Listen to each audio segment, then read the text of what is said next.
जफाकश मजदूर union municipal corporation Sheikhupura के इंतखाबात 2025 के शेड्यूल का ऐलान कर दिया गया है। Chairman election committee Chaudhary Abdurrahman Aasi की जानिब से जारी करदा नोटिफिकेशन के मुताबिक जफाकश मजदूर यूनियन म्यूनसिपल कॉर्पोरेशन शेखुपुरा के इंतखाबात 2025 मोरखा 8 नवंबर 2025 को मुनक़िद होंगे।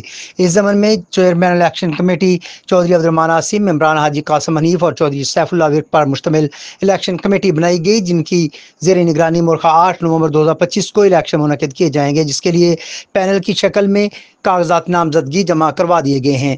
शहजाद हीरा ग्रुप और तारक मट्टू ग्रुप आमने सामने हैं, जिनके माबैन कांटेदार मुकाबला मुतवक्को है। Chairman election committee Chaudhary Abdurrahman Aasi का मीडिया से गुफ्तगू करते हुए कहना था कि साफ और शफाफ इलेक्शन करवाना हमारी अवलीन तरजीह में शामिल है।